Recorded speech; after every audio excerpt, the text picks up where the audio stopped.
Well, good afternoon and welcome to another Lunch and Learn with us here at Action Coaching Birmingham. It's great to have you with us, whether you're on LinkedIn, whether you're on Zoom or on Facebook. Please do let us know where you're listening to us from. And if you have any questions for us throughout this Lunch and Learn, it'd be great to hear from you. We've got slightly different, actually. For the first time, we've got two guests with us this Lunch and Learn. We have Will Stockdale and Simon Cook, both going to be talking to us about great website design, and in particular, something I don't know anything about, so I'm keen to learn as well, all about Webflow, which is a particular kind of design for your website, a way of designing the website. I'm sure Will and Simon will say that much more articulately in a few minutes. But great to have you with us, guys. How are you both? Not bad at all. Thank you. Really good. Thanks, Stephen. Thanks very much for having us come along. We're excited to present Webflow to the Action Coach Lunch and Learn. No, it's great to have you here, and I say it's something I don't know much about, so looking forward to hearing all about Webflow and how we can how we can all make our websites our most valuable asset in terms of making them a great tool to generate leads and to generate business. And your contact details, I know, Will, are on the screen. I know, Simon, you're going to be sharing yours when you present your slides in a few minutes. For those of you who are learning with us and with us for the first time on Lunch and Learn, I would say to make the most of this, please, as you're listening, whether you're eating your tuna sandwich or whether you've nipped down to McDonald's, please do keep an open mindset. Listen to what we've got to say. And on the screen right now, as a coach of many business owners, I know for a fact that these are the most expensive words in business, from my own personal experience as well. If you have that closed mindset, my kids, I've got 10-year-old twins, and they are experts at saying, Daddy, I know how to do this and I know how to do that. And when we get a bit older, we do it a bit more politely. We might cross our arms and glaze our eyes over, but I can guarantee this opportunity, this approach kills the possibility we might learn something and be able to take our business and grow our business going forwards. So please, as we go through the next hour, don't think I know as you're listening, whether you're standing in the queue at McDonald's or in Greg's, think, isn't that interesting? How can I apply that? How can I take what Will, what Simon, what myself has got to share this Lunch and Learn and apply that in my own business? So on that basis, just to get started, tell us, Will and Simon, I mean, first of all, how did you two meet? Have you been working together long? Yeah, so we we met through the Webflow community, and I'd been reaching out to other Webflow experts and came across Simon's LinkedIn profile, and we connected, and that kind of set us off on this track. We run the Webflow London chapter together, and we'll get into that in the presentation. But we've both come from very different backgrounds, and we kind of complement each other's skills. I think Simon can. That's right. Yeah, absolutely, Will. So I suppose at heart, I'm the sort of more maybe the creative, the designer side of the partnership. Will's fantastic from the point of view of relationships and entrepreneurial skills and strategic and all that side of things. So yeah, it sort of it works quite well together, I think, Will, doesn't it? And we both sort of share similar views and have a similar ethos and sort of methodology and that sort of thing. Great. So you've both got your own businesses and you've come together to work on Webflow by the sounds of it. And I guess, well, I know that for all of us, I had this slide on a moment ago, the last 12 months has been a real challenge, hasn't it? We've all had to really think about how we can pivot our business and how we can change things. In terms of pre-lockdown, how was business? Was it what sort of things were you doing? Did you have Webflow then, or is this thing new since? So I'll go, Will, shall I? Yeah, it's I mean, to be honest, so Webflow is from the States originally, so it's kind of, you know, a lot of people in the UK would have heard of WordPress, so I guess you could say it's a competitor to WordPress. Very much the last sort of year was leading up to Webflow growing as a platform, and then growing outside of America and Canada, where it's already fairly well known, into Europe, into other parts of the world. And yeah, so that's really where both of our journeys started, really. And we're both professional Webflow partners as well. So that was a program that officially came online at the start of this year. So that's a major sort of step up, I think I could say. I think, Will, you would probably agree with that as well. Yeah, no, definitely. What you'll find is actually Webflow enables designers like myself and Simon to essentially become the developers. And it means that we can create really intricate and quite complex websites without actually having to write any code, which really improves things because you're cutting out essentially one person in that cycle. And by doing that, you're improving speed and turnaround times. And yeah, we've got a lot more to talk about it, but we'll get into that in the presentation. And just out of interest, I know we're going to talk mainly on Webflow, but the sort of clients you've been working with and the businesses, organizations you've been working with, have you seen a real change over the last 12 months in terms of how people have, turned to their websites to really use that as an opportunity to market their business? How's the industry changed from your perspectives? Well, I think massively, obviously, with the pandemic, everyone wants to be online, and they've realized that if they don't have an online presence, they've got no presence at the moment. So that's something that's really changed. For us personally, on the journey that we're on with Webflow, we've found that a lot of we used to work with a lot of smaller businesses, but this is now changing quite rapidly, and we're starting to see bigger companies, bigger enterprise clients coming on board with the platform, putting more trust in it. So that has allowed us to really scale our offering and allowed us to kind of come in together as a partnership to service these bigger clients. Yeah. It sounds like it's a really great opportunity that's come about over the last 12 months. And I think I know I've seen that in a lot of organizations, a lot of business owners I've worked with have really, sort of had that opportunity to look inwards and look at the business and look at what's working, what's not working, look for different opportunities, and really, it's forced people to think differently and work differently, hasn't it, over the last 12 months? You found that with the organizations you're working with as well? I think so. The other thing I was going to say, actually, just to add to Will's point, Stephen, is that by going so much more online and virtual meetings. I mean, even what we're doing now, I suppose you could say, in Zoom and Google Meet and Microsoft Teams and all those kind of platforms, allows you to meet and speak to people that you maybe wouldn't have necessarily met face to face, and globally as well. So speaking to people from different countries and that sort of thing. In some ways, it's been great from that point of view. You're kind of that networking side of things as well. It's been fantastic, and just kind of the world's your oyster, I suppose you could say, if that's not too much of a sort of trite comparison. But, no, and from personal experience and the clients I've been working with, we've all turned to digital marketing, websites, social media, and looked at it in a different way, haven't we? And certainly from a consumer's point of view, a lot more due diligence is being placed and being done online, before they go out. That's been the only option, I guess, for most of the last 12 months. But even now, as restrictions start to ease, people are going to be looking at their websites, looking at your websites much more closely. And that's where, Will, you and I have known each other for a lot longer. And you've used this phrase a lot with me, is your website the most valuable asset, and how can you make it the most valuable asset in the business? And it's really important to, I always talk about marketing is don't cut down the orange tree, prune it slightly. Let's make sure it continues to fruit as we go forwards. But marketing is so important, and digital marketing even more so now than ever before. And so it's about making sure we use it in the best way. So over to both of you, I guess, in Simon and Will, in terms of telling us a bit more about what Webflow is. I'm keen to know the difference between perhaps Webflow and some of the other platforms we might be familiar with, and how we can really capitalize on this opportunity with our websites now as a window to the world. Great. Brilliant. Thank you very much. No, you've got some slides to share, I think, haven't you? That's right. Yes, I'll share my screen, Stephen, if I may. Yeah, absolutely. Okay. Feel free to go ahead. Thank you very much, Steve.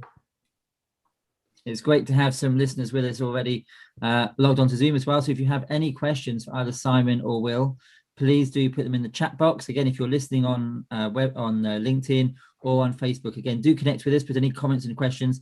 If we can't get to you straight away, we will absolutely connect with you afterwards and answer any questions. We'll be happy to have a further conversation with you. But over to Simon and Will.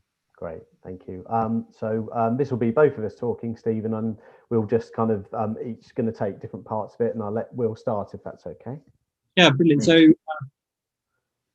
to start off, so an introduction to the Webflow chapter that Simon and I both run.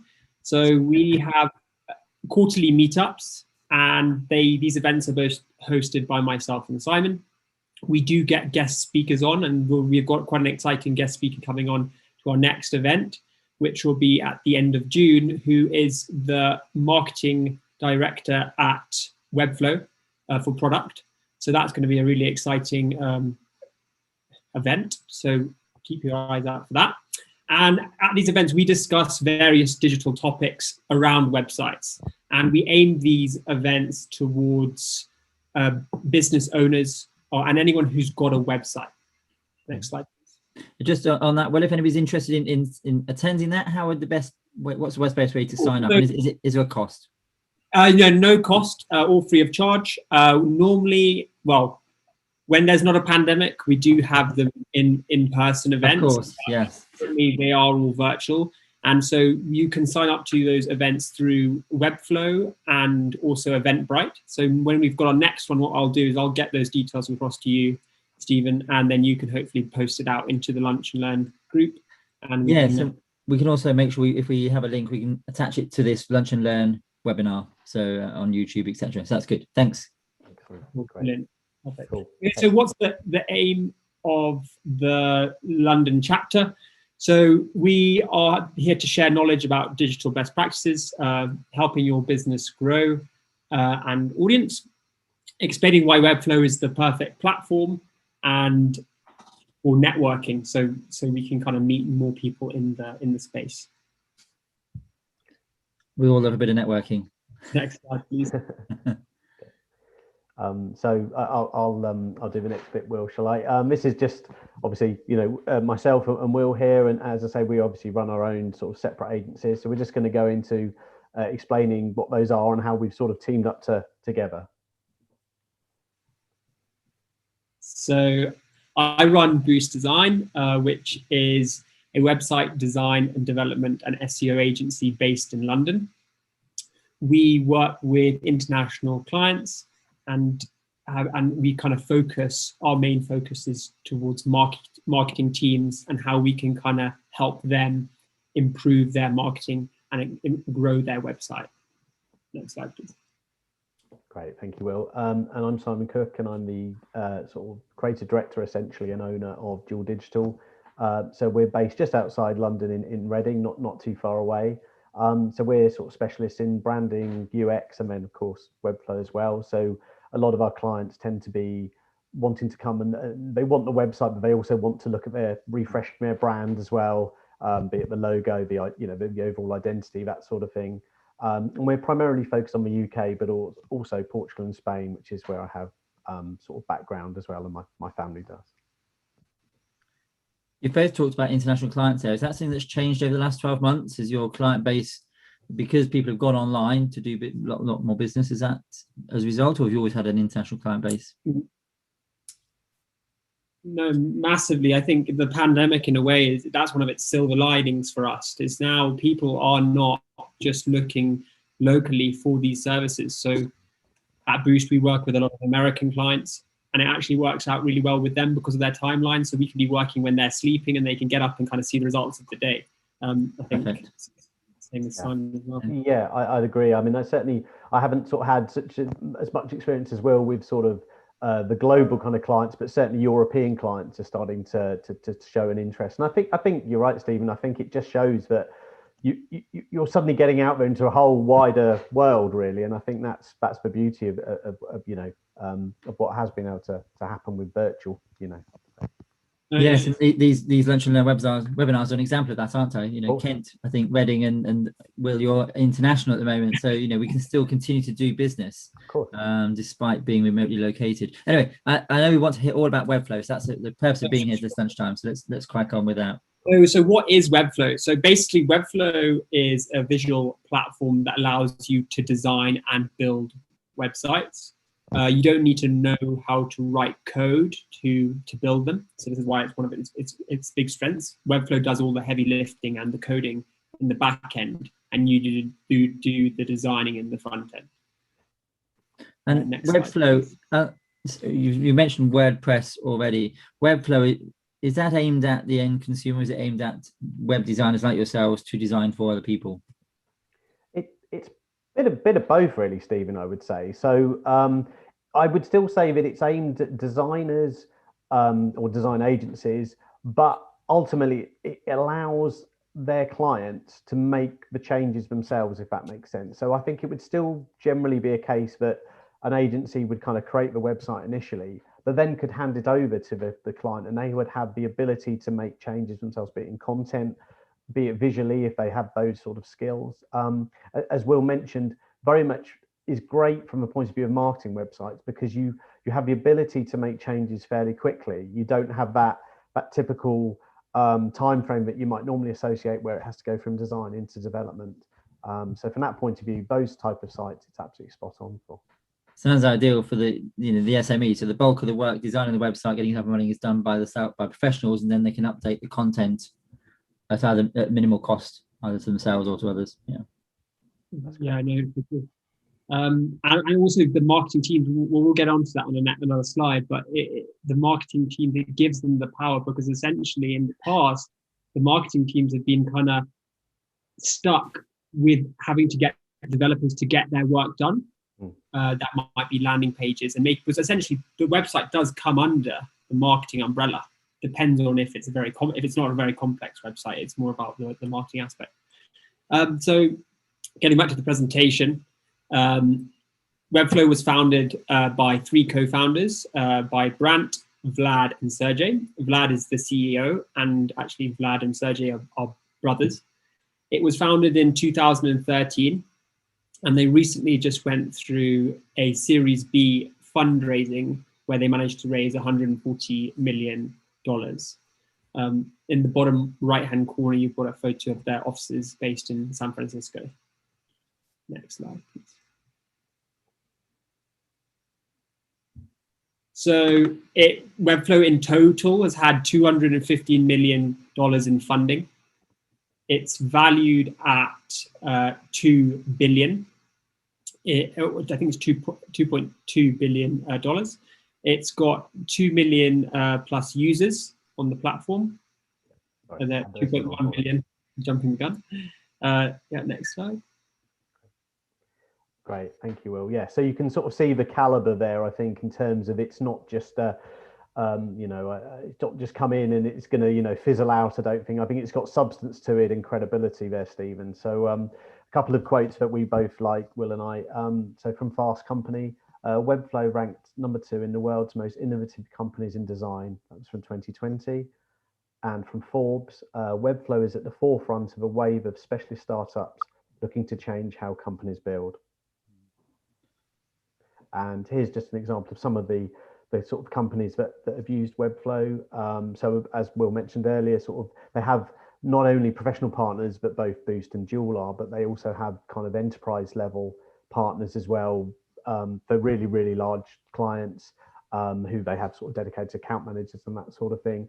I think I'd be right in saying, Will, that actually, as of this year, the sort of size of clients that have started to inquire about migrating to Webflow has definitely increased. I think you would probably concur with that, wouldn't you?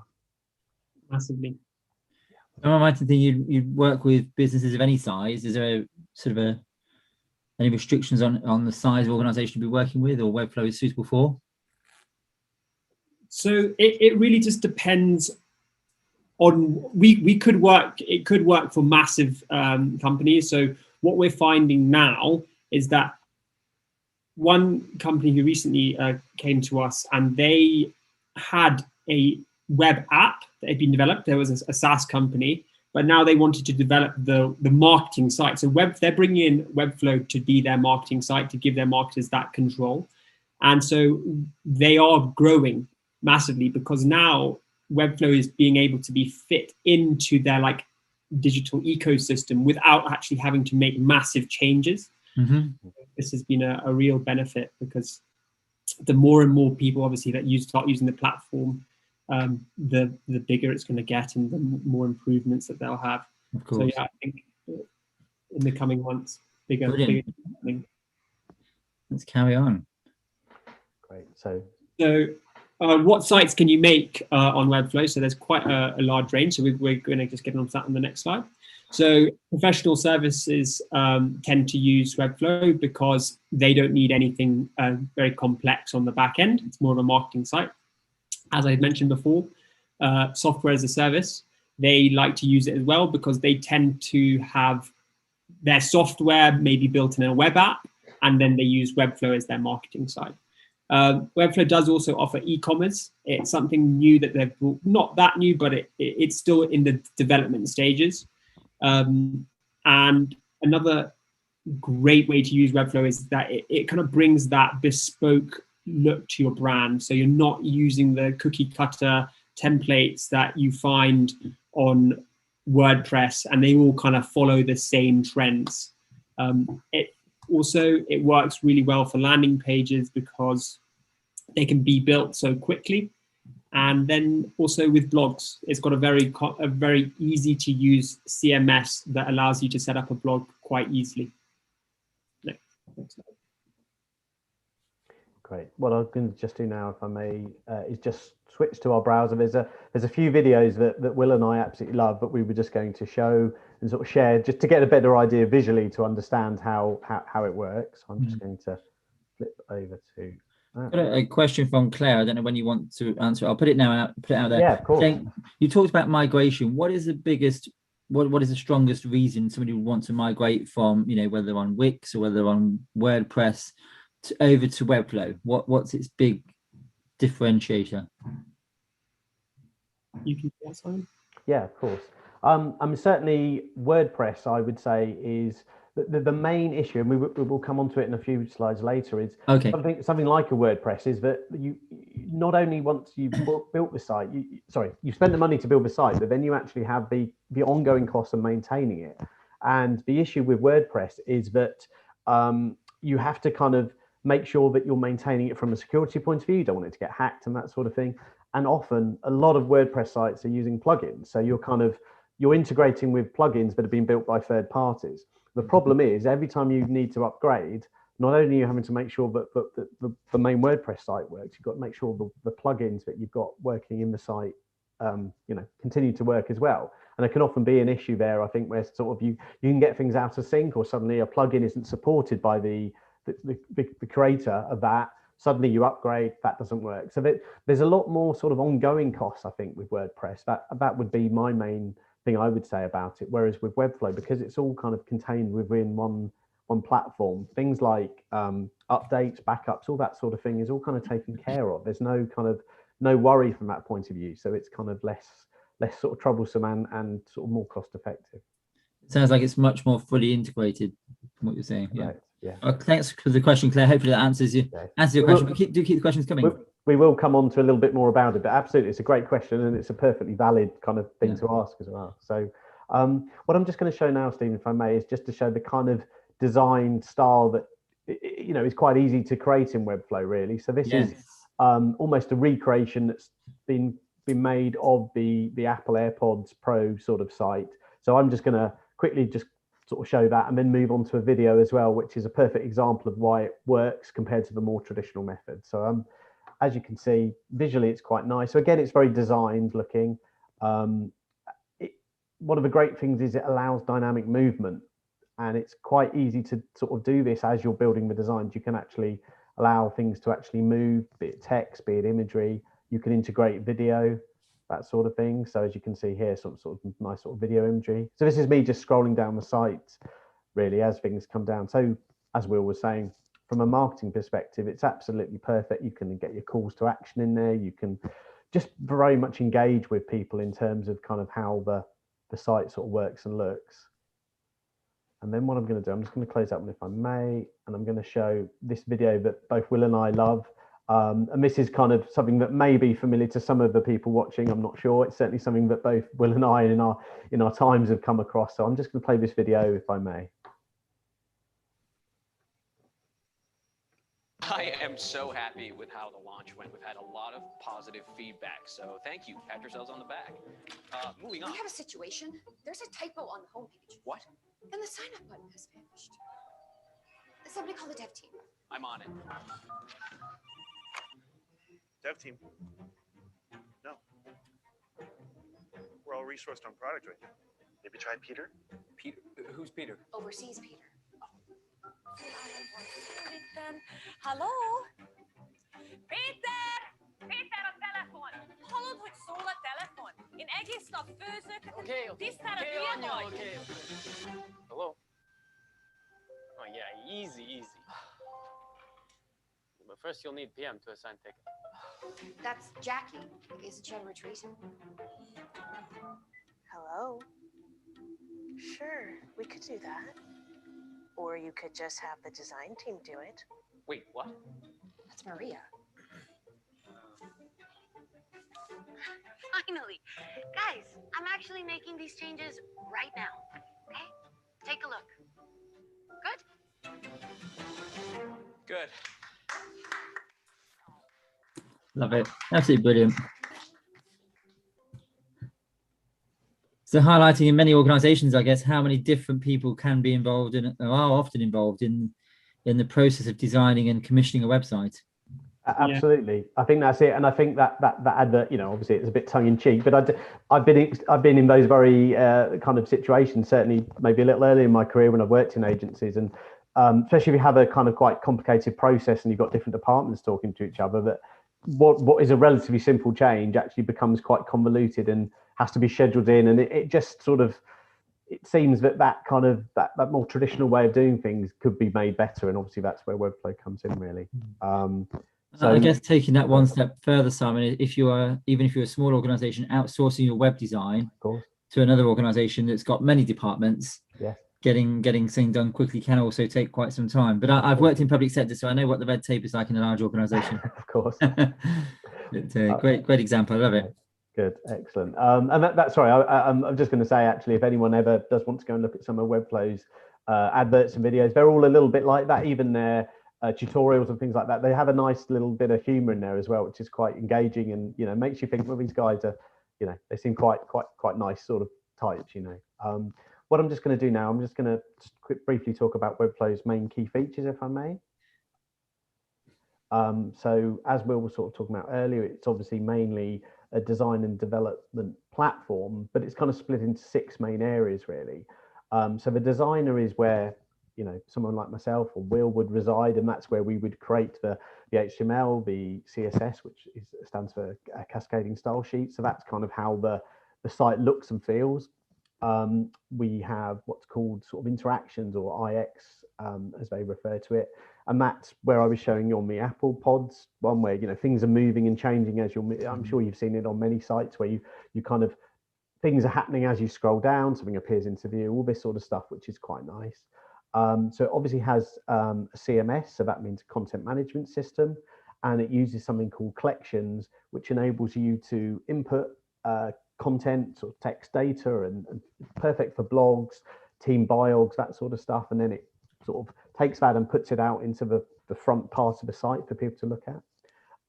We have the hosting, so Webflow, because it's all in one sort of package, it offers its own hosting, and that can be just hosting of a static site, that can be hosting with the CMS, or also e-commerce, which is, as Will touched upon earlier, it does also offer.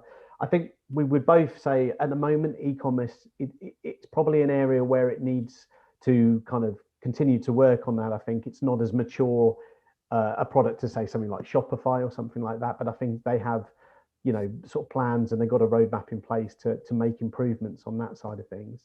And finally, we have the editor, which is where a client would come in, or a marketing team can come in, and they can obviously then log in, make the changes, and it's very visual. So that's the one thing I've always felt with WordPress, is the back end can be a little bit confusing sometimes if you're not completely au fait with how WordPress works. The Webflow sort of editor is much more user friendly and kind of almost more just visual, really. So you can see where you need to make changes and how you can move things around, and you can obviously then make sort of design changes too, if you've had that kind of level of comfort in design as well. A couple of I've got questions coming in. I don't know if you want to ask them as we go along. Jamil is just asking, what's the starting point? They're thinking about redoing their website.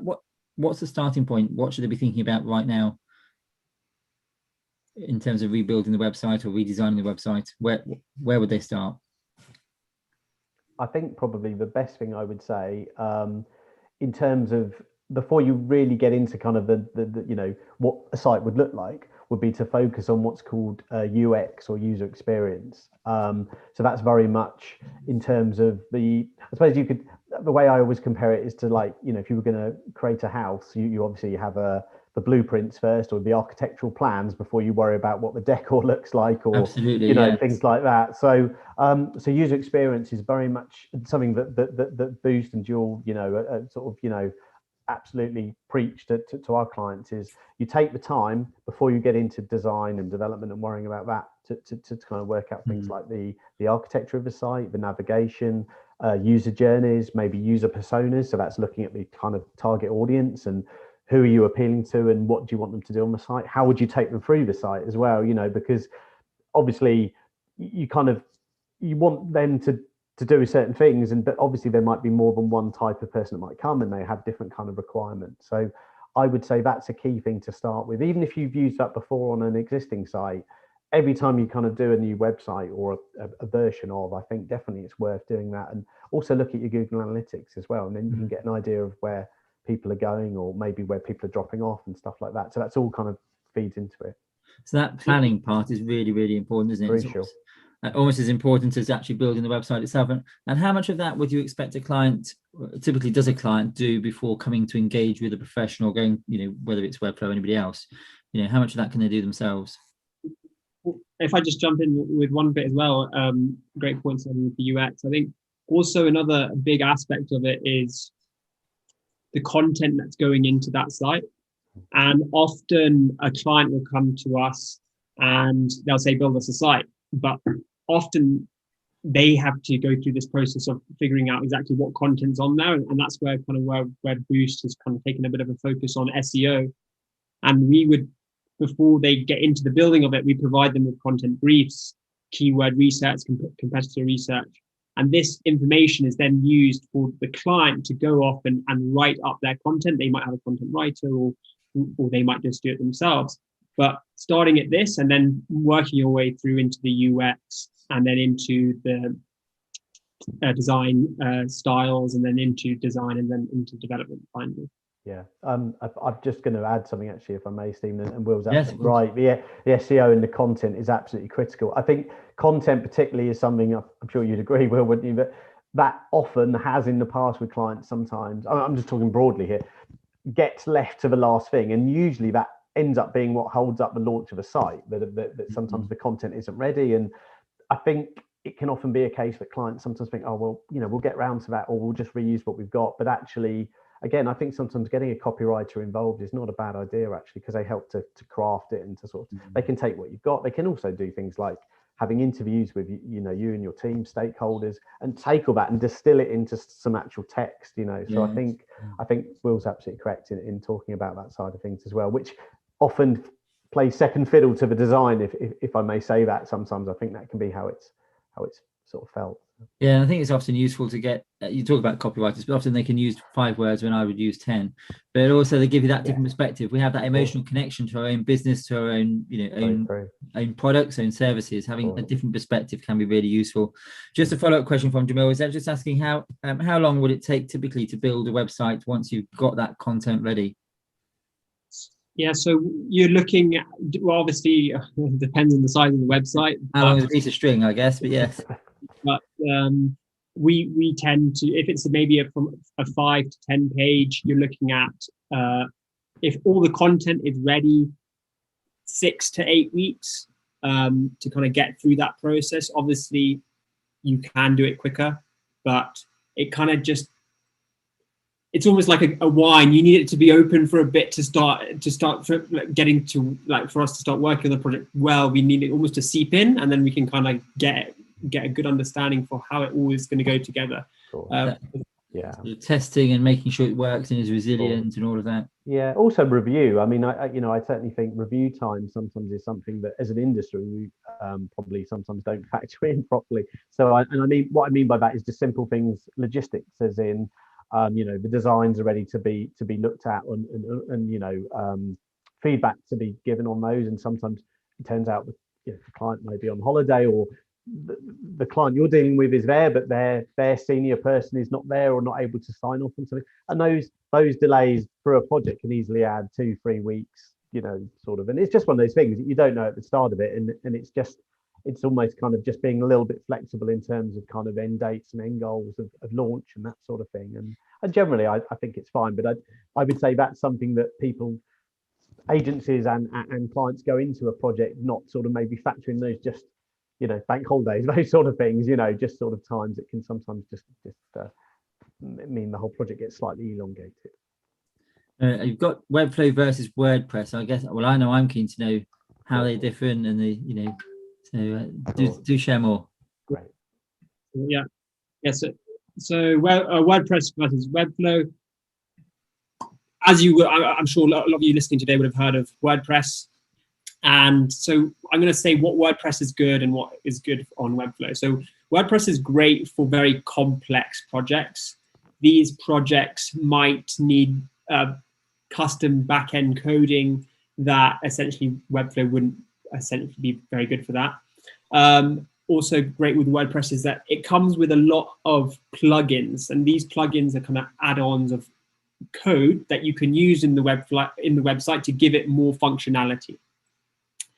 So where Webflow kind of differs is that it doesn't need to be updated. Like, so if you've had a WordPress site, you'll know that WordPress needs to be updated every few months. And these updates can cause big problems for clients because they can actually break the site. So if, let's say, you update it and a plugin is not updated as well, that might send a bug into the system and the site breaks. With Webflow, you don't have any of that. So that's done automatically.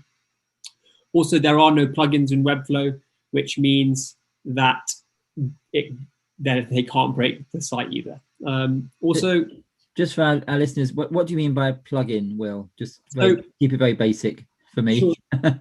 A plugin is almost just an example of one, maybe, or additional feature that you kind of add to it. So if you're thinking of a car, essentially, maybe a bit of bodywork that you can kind of add to it to give it a different appearance, a different look, and different functionality, or something that you can plug into the engine to make it go faster, or kind of those sort of extra features and benefits of it. Yeah, so something like I guess, you know, like maybe like an image gallery with a slider or a carousel, as it's sometimes referred to as, or something like that, where, like Will says, it's kind of extra functionality that you don't get out of the box with WordPress, isn't it, Will? I think.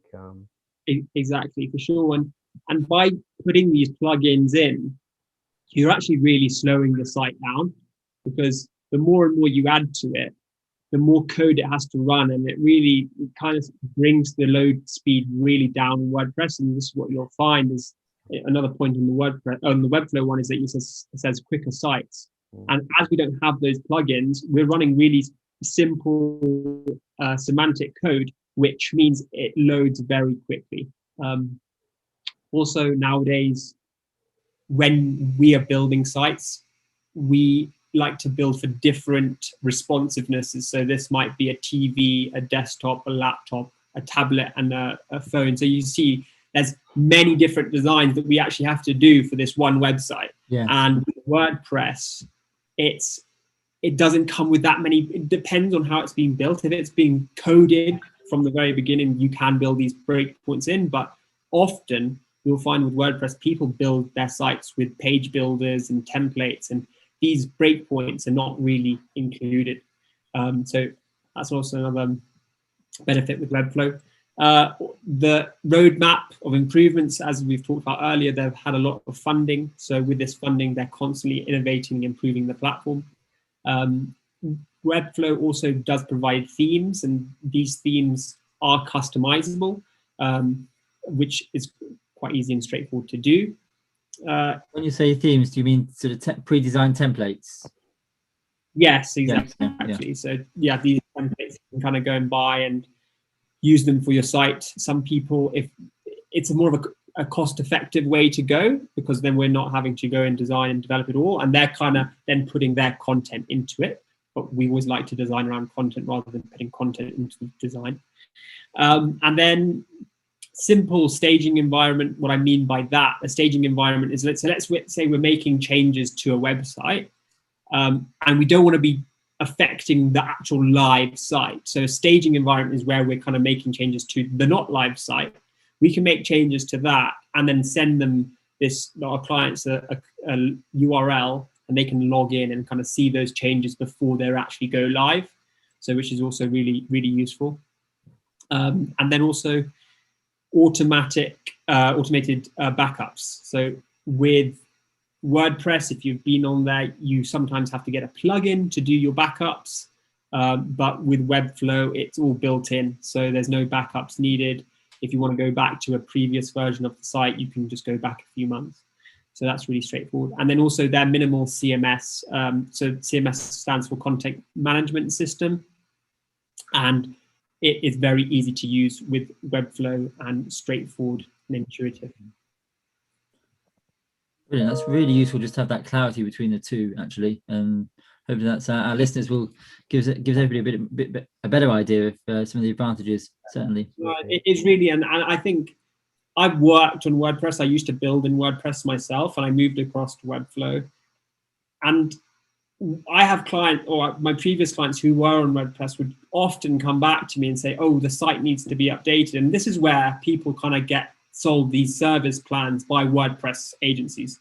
And these service plans on a retainer might be £200 a month, but it adds up in the end. And where Simon and I like to come in and say, hey, rather than spend that £200 a month on your service, which none of your clients ever see, spend that £200 a month on us improving the actual visuals or how the site is coming across, or where the site is maybe having parts where, if you look at the Google Analytics, you can see where people are dropping off the site, and we can kind of make improvements to those areas.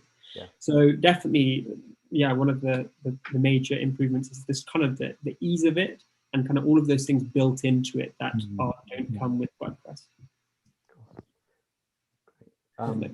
The next one is we're sort of covering, so we've obviously covered it against WordPress, Stephen, and we're also looking at it from a point of view against some of the kind of well-known, what the term is really, DIY tools on the market. So they're kind of more the sort of more entry-level kind of WordPress, website building kind of tools that you can get. So I'm just going to cover that. Which I suspect is where a lot of first-time business owners in their first couple of years will turn to these, DIY or custom, sort of self-serve website designs. But the next stage is then going to something else, isn't it? And that's where you can add value. I think that's it, absolutely. And again, I think it's important that both Will and I aren't sort of trying to, sort of say that using other DIY tools or even using WordPress is bad. It's almost kind of horses for courses, I suppose you could say, and choosing the right tool for the right points of view from where your business is as well. So as you rightly say, Weebly, Squarespace, Wix are 3 good examples here. Very great, from an entry-level website point of view, minimal learning curve, kind of drag and drop, that sort of thing. Tends to be aimed probably at sort of micro businesses or people, starting up, because it's obviously a fairly low cost to entry. Then there's obviously the kind of monthly ongoing cost, because again, similar to Webflow, you're kind of in their ecosystem, so to speak. So then obviously you've got the kind of monthly sort of fees there. So the great thing with Webflow, we feel, is that it's a very similar kind of cost. So it's not like it's double or triple the kind of cost of these kind of DIY tools. Absolutely cleaner code. I think that's something that's quite critical. And showing my age a bit here, but I used to use things like Microsoft Front Page, right, when websites were in their infancy. And that was kind of almost like a kind of WYSIWYG, as it was termed, kind of a website builder back then. So you were kind of doing things visually rather than writing code, but it was known for producing very bloated sort of code in the back end, and it was not good. It was seen as kind of slightly not the right way to build websites, I suppose. So Webflow's been fantastic for that, as Will mentioned. Very streamlined, very clean code, very semantic. So you don't need to worry about, I'm building it in this, but actually what it's producing is not going to be so good from a point of view of ranking on Google and all that sort of stuff. You've just given me flashbacks to the 90s by mentioning a front page. I'd completely forgotten about it until you mentioned it then. Oh dear, I'm so sorry. No. And the same, even, and a little bit more modern would be something like Adobe Dreamweaver, for example, which I used to use quite a bit in years gone by. And again, although that was better than front page, absolutely, it still had the same issue of kind of almost, if you looked under the hood, as Will sort of termed it, so if you look at the source code, not the actual front end, but you looked at the way it was built and what have you, it wouldn't have been as clean as it could be. So again, Webflow's kind of seen that as an issue that's sometimes affected these kind of tools in the past, and completely dealt with that entirely, really. As I say, one of the other great things, it's kind of completely bespoke in nature. So although Will did touch upon the whole idea of there are sort of templates that you can get, the great thing with Webflow, for me particularly being, very sort of coming at it from a creative point of view, is the completely bespoke nature of it. You can build a design and everything is completely bespoke and customized, so it's completely unique to your brand, that sort of thing. You can also, if you say decided, well, I don't want to use Webflow anymore, you can actually export all that code. And I've done it myself in the past on a couple of clients where you kind of build and design in Webflow. You can export all the code, the imagery, the CSS, all the files, and then you could obviously host that elsewhere if you wanted to. The only downside to that is you couldn't then use Webflow's CMS functionality because you've kind of gone outside of their kind of their platform there. But it still means that you can do that if you didn't want the CMS, for example. So that offers that flexibility. So that really covers it. And then, as I said there at the bottom, I mean, not many people that bothered probably, but it enables you to learn HTML and CSS if that was something you wanted to do as well, but in a kind of visual way. That's a really, again, another really helpful comparison, certainly. Great. So I'm just going to kind of talk through all the basics of the designer. So this is the area that Simon and I spend the most amount of time. So it's a bit like if anyone has seen Photoshop, but essentially, as you can see, the design there in the middle. And then on the left, you've got your elements, and these are the elements that essentially make up your website. And then moving to the top, you can see these different screens. You've got the laptop, tablet, mobile landscape, and mobile portrait. So redesign, and so right now, obviously, it's showing in the laptop responsiveness, but we will then design down through each of those responsiveness. And then on the right hand side, this is where you kind of control the CSS, and this is kind of like adding to how it kind of looks. And so, for example, you can change the width or the height of different elements on here. You can change the text, the color of the text, what the background image is. So this is not at the area where our clients spend a lot of their time, hardly any of their time, because this is kind of where we build. But this is just giving you an idea of kind of how it's tailored towards designers rather than developers, because there's no code being written there. Okay, next slide. And is that a design platform that the consumer would see, or is that something very much geared towards the design professionals, website professionals? So that's designed towards us, the professionals. So if for example, let's say in an agency, the designers are going to be on here and the developers, but let's say this Webflow is being used in a big company. That company might have a marketing team that would want to go in there and make adjustments.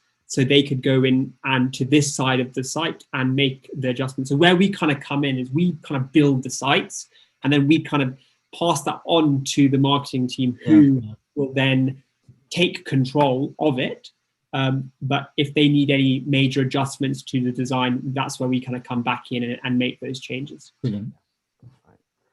So absolutely, Steve, to the next bit we were going to show, again, it's another little video, if that's okay, is just the editor. So that's very much kind of end user, as in a client perspective, who doesn't want to get into the nuts and bolts of the designer that we were just showing there. So I'm just going to change my screen again, if I may, and just flip over to the video. Sorry, bear with me a second. Yeah, so this is another good video. It's a couple of minutes long, but again, it's probably better than me explaining. You can visually see how it works. Let's go for it. In this video, we're going to do a high-level overview, how the owner of a website can log in to make changes and publish those changes on the web. But let's start here. This is the invitation to edit. We can follow this link, create our account by typing into these fields, and we're here, right on our site. Now, we can navigate the site just like we would normally. We can click around, but what's different now that we're logged in is that some of the content on the page is editable. We can hover over any elements on the page, and if we see a button on the top right of the element, we can click it. In this case, we can edit the text right on the page. Same thing with buttons. Here's a button. We can change the link settings where the link goes, and we can change the text itself. We can write anything we want here. What about images? If an image is editable, the button will show up. We can click it and replace the image with an image of our choice, like this image of a whole wheat bagel with cream cheese and salmon or capers. In addition to editing right on the page, we can navigate using the pages link at the bottom. This lets us go right to any page on our site. Depending on your specific site, you might also see collections and/or forms. Collections are like databases where we can go in and organize, edit, or add content to our site. And forms, that forms button, gets us access to any forms we might have on our site. Let's say someone fills out a form on our site. That information, what we collected from that form, it's accessible right here in our CMS. Finally, we have account settings, help and support, and a tiny button which lets us log out of the CMS entirely. And you might have noticed that once we made some of those changes earlier, we got the option to publish. Changes you make on your site won't actually go live. No one else can see them until you publish. Once you publish, anyone can see your changes on your site. Now, at any time in the future, perhaps we're already on our website, we can simply type !edit, no spaces, right after the address. Hit enter, same deal here. We can log in and make changes. If you're already logged in and you visit your site, you might see a tiny up arrow on the bottom right. Just press that button and you have your full access. There's a ton of power here in the CMS, but that's the high-level overview. Edit content right on the page. Navigate your site from the Pages panel. On some sites, we can access collections and form data, and when we're ready to go, we can publish, and the world can see the changes we've made. Great. It all comes across as very intuitive, doesn't it? That's it, Stephen. Yes, and I think certainly the back end. I mean, you know, I haven't used WordPress as much as Will has, but I have used other CMS systems such as Perch, as Expression Engine, and Craft is another one. So they're slightly more aimed at maybe more designers than sort of WordPress. The issue with all those CMSs is usually the back end experience, as you just say, and you want it to be, I think, from a client perspective, in the client's shoes, you really want it to be as simple as possible. They don't want to spend sort of, you know, time faffing around trying to work out where do I get to the page I need to edit. You know, it should be simple like it is there. And I think if you can navigate in the way that was just shown in the video, where you're navigating as if you're navigating within the main website anyway, and then just can click on things and go, okay, right, I can edit that here and now. I think that's fantastic. And I think that kind of, they very much thought of that experience as well as just the kind of what, you know, customers would see when they land on the website as well. So, great. I'm just going to move to yeah. So this is almost the final part now. Yeah. So yeah, we're just going to go through who uses Webflow. Yeah, please. Let's give us some examples. Okay, next slide, Simon. So as we've said before, so business owners is the perfect person to use Webflow. You cut out the expensive development costs if you're going for a bespoke looking website. You remove the ongoing maintenance, like we mentioned before, about not having to pay for those maintenance fees and support fees and upgrades. So that really reduces that annual cost you're spending on maintaining your site. The secure hosting, as Webflow is done through AWS hosting, it's always up to date with the latest security updates. And then also, as I mentioned before as well, completely bespoke looking and feel to match your brand. So you're not going for that cookie cutter template approach like every other website. You want to make your brand stand out. And so that Webflow is a great way to do that. And then also the editor, as we've just seen, it gives the business owner who doesn't want to go and learn how to build a website. That's not what he's there for. His job is to go and sell his product or service. And that's what he's good at. And he shouldn't be spending his time making long adjustments to sites. And that's where the editor kind of comes in. It's really easy to use, intuitive. And so you can kind of go and make those changes. Next slide, please. And can, from an editing point of view, can that be done remotely using sort of remote devices, or does it need to be done on a laptop? So yeah, you would need to do it on a laptop. Right. Marketing teams, 5 reasons why they should kind of switch. So it brings the website in-house. So you're not using that expensive developer like we saw in the video.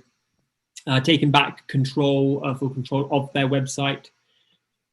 If they want to go and make a change, they go and make a change. They don't have to go and submit it to the developers and they go and make the change down the line.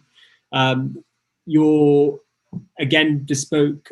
So with Webflow, we can create bespoke design systems, and these design systems allows the marketer to go and build out landing pages.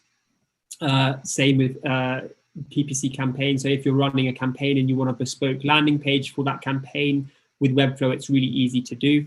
And then also A/B testing. So nowadays, a lot of marketing teams want to be testing different versions of the homepage or different versions of landing pages. And with Webflow, it gives you the ability to do this very easily. You don't have to go through the long process of getting a landing page coded or designed, then coded, and then back reiterated. And that's one of where Webflow really is such leaps and bounds ahead of that. Next slide. Great, thank you, Will. So we also, as well as got the marketing teams in bigger kind of organizations, we're also looking at it from the point of view of kind of independent sort of consultants or you know, kind of people who work with other companies, but they're doing it maybe more on a freelance basis or something like that, perhaps. So we think it works really well from the point of view of they can establish a long-term relationship with a Webflow agency, which is kind of a win-win sort of situation. Certainly better SEO from a client perspective as well. And I think something that we have seen that some sites have done, they've actually kind of improved their performance in terms of Google ranking. I think they've kind of looked at it when it was on WordPress and then put it through, you know, you can get tools online where you can see how your site's performing and that sort of thing. And has tended to do better on Webflow, actually. Again, based very much on the fact that there's less going on in the back end, you know, under the hood, so to speak, and therefore it's more streamlined. It's just a, you know, a sort of quicker site because the way that the site's running is more efficient, really. Enables the kind of the consultant to focus on high level strategy and isn't having to kind of work out, all right, okay, we've got our designers here and we've got to get our developer to do this and stuff. So I think from that point of view, moving on to the fourth bullet, what we kind of talk about is a sort of stronger digital stack, really. So fewer dependencies. So if you think about it in many ways, the more people involved, the more type of, you know, different parts of the whole process, the more that can potentially go wrong, or it's just more complicated to manage. And as we talked about before, sort of more flexibility, quicker turnaround times, things like the A/B testing, it would be very similar for these guys as well, but they can try things out in a much quicker way than they could do in that more traditional kind of method. And finally, then we also think it's a great sort of platform for growing startups, actually. Perfectly suits the kind of startup kind of model, which is kind of agile and agile workflow, compared to maybe a more traditional, what's called a waterfall kind of workflow, where you're taking things in a step-by-step process rather than more quickly moving to a final kind of design or a final kind of final site. As Will mentioned, it's hosted on Amazon Web Services, so it's scalable. And again, this comes back to the enterprise model. If you have a startup that's growing very quickly with Webflow, you can kind of tailor it and you can work with them from the point of view as your startup grows. Again, quickly adapt your messaging, site structure, and the styling, which startups like to do. You know, they don't want to kind of wait around for 6 months to kind of make a change on something. Don't need to employ technical coders. So we talked about before where someone might go and employ an agency to build a website out, but I'm thinking here in terms of startups that they might normally have had to employ some developers actually within their team, but actually they don't need to do that. As long as they've got people who understand design, understand marketing, then they can use Webflow. And finally, something we haven't really touched upon before, but Webflow University, which is actually something that Webflow offers free of charge, essentially explain to people how everything that you can do within Webflow, but also just kind of understanding how websites work and how you can build proper code and just all the kind of the correct way to do anything on the web, really, and you know what's best practice and all that sort of thing. So that's it's not something a lot of people from an owner's point of view or even marketers will want to get into, but it is there and available as a resource. And you know it's quite something that, as you've seen some of the videos, they're quite sort of engaging as well, which is quite nice. There's 5 really clear points, 6 points, no, 5, counting, can't count. 5 really good points there that I think, you know, certainly a lot of clients, you know, there's SME size clients, or those clients in their first couple of years I often talk to would find really appealing. And that Webflow University, I love that idea, you know, every day is a learning day, and, you know, that being able to self-support your learning and your education through this as well. So It's great. It's been really interesting learning so much about Webflow and how it differs, I think, between other platforms. And with the DIY platforms you talked about, WordPress, which is obviously the most common, most well-known one. You've taken me back to the 90s with Microsoft Front Page. And just out of interest, how long has Webflow been around? Is it a fairly new platform? Was it sort of? It how long has it been around? 2013. Right, So, right. It is new, relatively new, but it's growing. Like, as Simon, I'm sure going to say, is that WordPress is actually starting to shrink. They're starting to lose numbers, which is fantastic, because at the end of the day, we get so many clients who say, we want a WordPress site. And we say, why do you want a WordPress site? Because everyone else has got a WordPress site. So it's slowly shifting. And I think Simon and I have joined Webflow at that point of where the wave is starting to build. And so it's starting to build momentum, and hopefully it's going to carry on through. I think that's it, absolutely. And I think it was Will, for the first time their share is something like 35% or whatever. I can't remember exactly, but how many websites around the world are built on it. But for the first time in years, it's actually started to just drop a little bit. And I think also what I was going to say, actually, Stephen, is it's certainly been more well known in the US and Canada, so North America. But it's the last sort of probably 6 months to a year it started to grow outside of that. And I think one of the challenges we have both as agency owners is almost educating clients and saying, hey, I know you've come to us for WordPress, but actually there's this other great platform out there. Let us tell you about it, But again, it's one of these things, if you don't know about it, you don't know what the benefits are and what, it might work out for you as a business owner. And that's one of the great things about Lunch and Learn today, is it's informed people so they can make an informed choice and know what the options are out there. Which is really important. And ultimately, all we're trying to do, every single business owner, including ourselves at Action Coach, is create websites and build a business that is invaluable to us. That we want our website to generate those leads, to fill the funnel, to convert into customers. And so it's so important to get that website right. I go back to my teenage years when working in retail and making sure that shop window or those displays in the shop were perfect. And we're doing the same thing here, aren't we? In our in a digital world. And as we've seen over the last 12 months, even more important now than ever before. So it's been really great. I'm conscious of the time, so we'll probably have to wrap it up shortly, but it's been really great having you both with us. Will, again, I've got your contact details on the screen. Simon, do you just want to share your contact details if you want to? Of course, yeah, absolutely. So the company is Dual Digital, and it's dualdigital.co.uk. And my name's Simon, so it's simon@dualdigital.co.uk. Brilliant. And I'm sure if people contact either one of you, you can make contact with each other. Oh, absolutely. And, we speak regularly, so don't good. We get on, which is good. Absolutely, we do. Yeah, so it's been great. If you've got any more questions for either Simon or Will, I'm conscious we've filled the hour, but if you have any questions about website design, not quite sure, as Jamal was saying, not quite sure where to start, or not quite sure, what you should be thinking about, and have questions about where your site is now, I'm sure send a link to Will, to Simon. They'll have a look at it, give you some advice, give you some pointers, and they may send you away and tell go and do some more thinking, do some more planning, but start that conversation now, because I know from experience of working with clients, website design, redesign, rebuild can take quite some time, but it's starting that conversation and having that creativity and thinking about what the ending in mind is. What does that look like, and where do you want to get to with your website? So thank you both so much for joining us. Thank you, Stephen.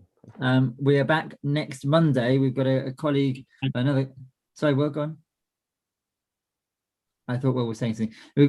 Just next Monday, to complement Will and Simon, we've another guest with us, Jason, who is all about the hosting of websites. So you've got your website designed, but you need to host it somewhere. You need to get the right domain name, and you're going to tell us a bit about some of the tips and tricks on how we can make sure we get the right website domain, so we can it all builds into that bigger picture of SEO you mentioned earlier on, search engine optimization, website domain, and having the actual site itself work into the best way. There's all different parts of the same jigsaw that need to be brought together. So we're looking forward to what Jason has to add next Monday at 12 o'clock.